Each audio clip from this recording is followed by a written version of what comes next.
Shalom Bapak Ibu, Saudara-saudari sekalian, bagaimana kabarnya? Sudah ngopikah hari ini? Mari kita bersama-sama tenangkan hati kita masuk ke saat hening. Sesudah itu kita akan berdoa untuk bersama-sama menyambut ngopi kita hari ini. Mari kita berada dalam saat hening.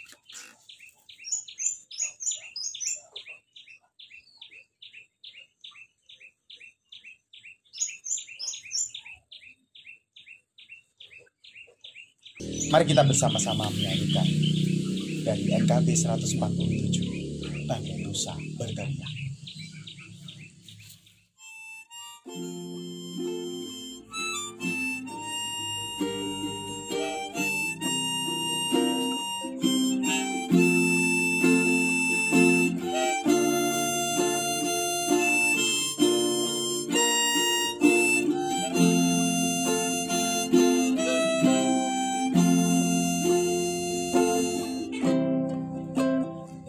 Bagai rusa berteriak, cari sumber air sejuk. Demikian pun jiwaku menjerit kepadamu, akan Allah abadi, asku tiada terperi.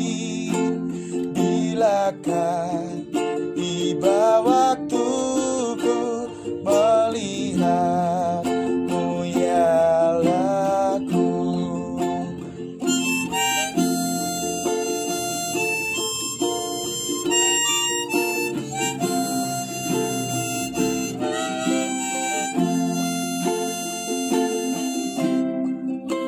Siang malam air mataku adalah makananku, karena orang menghujatku, hai di mana Allahmu?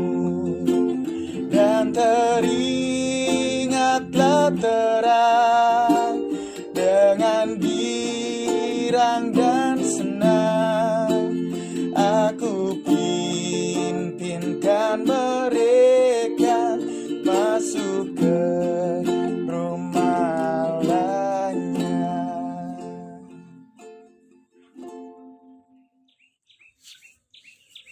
Mari kita berdoa. Allah Bapa yang bertahta di dalam kerajaan surga, biarkanlah kami yang hari ini berada dalam renunganmu bersama-sama mempersiapkan hati kami untuk mendengar, mau belajar. Bukan menjadi pribadi yang superior, tetapi menjadi pribadi yang merendahkan hati untuk mendengarkan apa yang ingin Engkau ucapkan kepada kami. Terima kasih Tuhan, terima kasih, siapkan hati kami, siapkan diri kami. Di dalam nama-Mu kami telah berdoa. Amin. Mari kita Pandemi belum mereda dan terkendali. Karenanya kami mengundang Menteri Kesehatan Terawan Agus Putranto. Tentu tak ada sosok yang lebih tepat bicara kepada publik, kepada kita, memberi penjelasan tentang situasi sebenarnya dan sejauh apa penanganan yang dilakukan negara. Adalah Pak Terawan yang punya wewenang, akses anggaran dan pemberi arahan. Pastilah di atas sana beradu banyak kepentingan, namun Pak Terawan semestinya orang paling gencar memperjuangkan kepentingan kesehatan. Presiden terus membentuk tim berbagai rupa, menteri-menteri lain juga sudah angkat suara, namun selama jabatan Menteri Kesehatan masih di tangan, tanggung jawab terbesar tak bisa lepas dari pundaknya. Kesekian kalinya kami mengundang, inilah kursi dan panggung mata najwa untuk Menteri Terawan.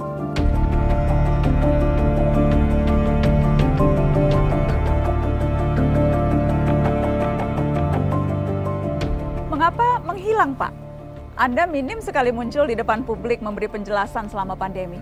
Rasanya Menteri Kesehatan yang paling low profile di seluruh dunia selama wabah ini hanya Menteri Kesehatan Republik Indonesia. Atau kehadiran Menteri Kesehatan di muka publik memang Anda rasa tidak terlalu penting? Sejak awal pandemi Anda terkesan menganggap virus ini bukan ancaman besar.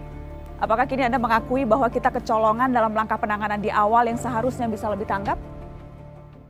Menteri Kesehatan Terawan Agus Putranto, seseorang yang saat ini sedang dikejar oleh media, dikejar oleh setiap orang yang mempertanyakan tanggung jawabnya, tetapi sedang berada dalam ambang karirnya juga.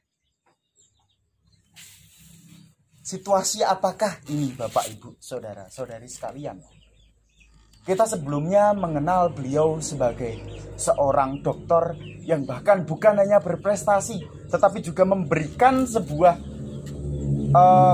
ilmu kesehatan yang dikatakan murah, yaitu terapi otak, yang pada waktu itu dipilih karena memberikan terapi yang sangat murah dibanding dengan kemo yang biasa dilakukan oleh rumah sakit.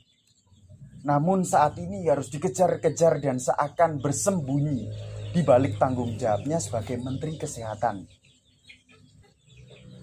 Hal apa yang bisa menggambarkan suasana menteri kita ini, atau mungkin hal apa yang bisa menggambarkan suasana Indonesia? Oleh karena itu, pada ngopi hari ini, suasana yang paling tepat untuk menggambarkan adalah kita berada dalam kebingungan. Mazmur 31 ayatnya yang ke-21 sampai dengan yang ke-22. Terpujilah Tuhan, sebab kasih setianya ditunjukkannya kepadaku dengan ajaib pada waktu kesesakan. Aku menyangka dalam kebingunganku, aku telah terbuang dari hadapan matamu, tetapi sesungguhnya Engkau mendengarkan suara permohonanku ketika aku berteriak kepadamu minta tolong. Bapak, Ibu, Saudara-saudari sekalian, hal pertama yang dimunculkan oleh ayat ini yang menarik adalah diksi bingung. Dalam KBBI, bingung itu artinya hilang akal, tidak tahu arah, gugup tidak karuan, atau hal yang paling parah disebut bodoh atau tolol. Nah, ini menarik nih. Tetapi kata bingung sendiri agaknya masih itu ya, biasa saja gitu dalam KBBI. Nah, oleh karena itu coba kita telik dalam ayat kita. Ayat yang ke-22 berkata, aku menyangka dalam kebingunganku. Bingung yang digunakan di sini dari bahasa aslinya itu kafas. Kafas ya, artinya takut, ketakutan, atau juga tergesa-gesa. Jadi arti kata bingung berarti adalah suatu kondisi di mana kita ada dalam belenggu ketakutan, namun juga ada dalam belenggu atau suasana yang mengajak kita untuk tergesa-gesa, untuk cepat. Kita ada di tengah-tengah itu. Aku di sisi lain masih takut, tapi di sisi lain aku harus segera cepat nih. Dan ini saya rasa adalah penggambaran yang paling tepat untuk melihat kondisi kita saat ini di tengah pandemi, kondisi yang menggambarkan Indonesia, bahkan kondisi yang menggambarkan contoh saya tadi yaitu Menteri Kesehatan kita. Mau keluar tapi takut. Sudah bosan di rumah tapi takut. Mau ikut ibadah tapi ingat ada kakek nenek dan ada anak-anak yang tidak bisa ditinggal. Mau jaga diri dari corona, diam di dalam rumah, tetapi bisnis dan uang harus selalu jalan karena ekonomi tidak bisa berhenti. Suasana kita membawa kita ke dalam kebingungan, ke dalam kegundahan, ke dalam dilema yang sangat luar biasa. Dan Bapak, Ibu, Saudara-saudara sekalian, beberapa dari kita kehilangan pekerjaan kita. Beberapa dari kita mungkin kehilangan relasi kita. Tetapi kata orang, life must go on. Hidup harus terus berjalan.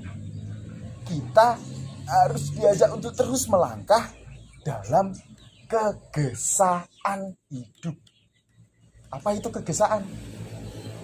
Hidup yang semakin cepat membawa kita untuk seakan tidak bisa berhenti. Bahkan ketika pandemi corona memaksa kita untuk berhenti, kita tetap terus diajak untuk terus berjalan. Kita tidak bisa makan dari doa saja. Itu hal realistis yang diomongkan oleh diri kita saat ini. Ternyata kita butuh nasi, kita butuh pecel, kita butuh nasi kuning, kita butuh roti. Lalu gimana caranya masa ini? Kenapa diskusinya begitu berat untuk ngopi hari ini? Begitulah Bapak Ibu. Saya harap begitu memahami bahwa ternyata Allah memberikan kita sebuah anugerah. Bukan hanya anugerah untuk bahagia, tapi juga anugerah untuk takut, anugerah untuk marah. Setiap emosi yang ada dalam diri kita adalah bentuk anugerah.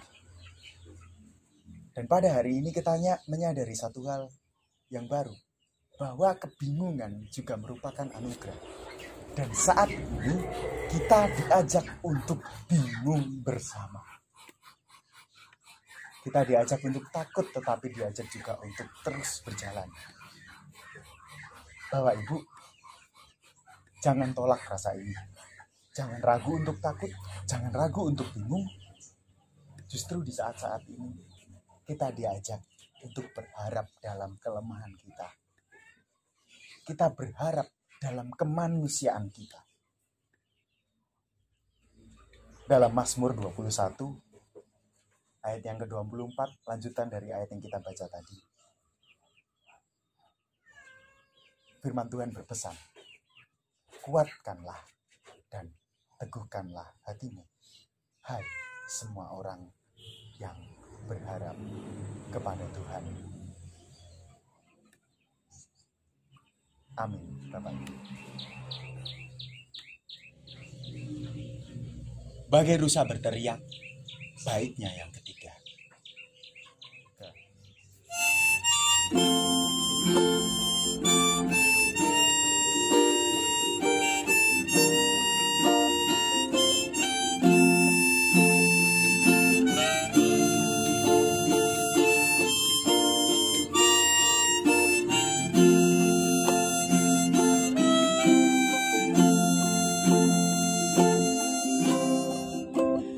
Apakah sebab kau tunduk dan gelisah jiwaku? Janganlah kau putus asa, Tuhanlah harapanmu. Kan ku pujilah terus kuasa Allah yang itu hentikan keluhanmu dan rintihan.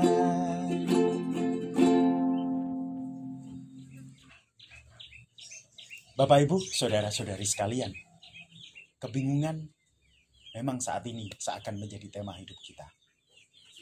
Tapi biarkanlah kita selalu ingat akan kekuatan Tuhan. Biarkanlah ini menyadarkan kita sebagai seseorang yang lemah. Dan biarkanlah kita terus menguatkan hati sebagai umat yang percaya kepada Kristus. Kita renungi bersama dan biarkanlah kita berdoa. Mari kita berdoa. Terima kasih Tuhan, terima kasih.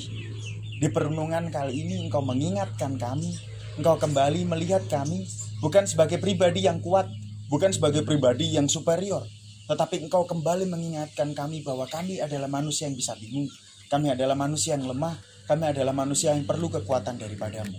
Dan biarkanlah melalui perenungan ini, kami menjadi sadar Tuhan, bahwa kami memerlukan Engkau, bahwa kami adalah dalam situasi yang tidak mudah, bahwa kami dalam situasi yang tidak dapat menguntungkan kami. Terima kasih Tuhan, terima kasih. Dalam setiap kesempatan Engkau tidak pernah ragu akan kami. Dalam setiap kesempatan Engkau tidak pernah meninggalkan kami. Di dalam nama-Mu kami telah berdoa. Amin. Terima kasih Bapak Ibu. Dan sampai jumpa di episode berikutnya. Shalom.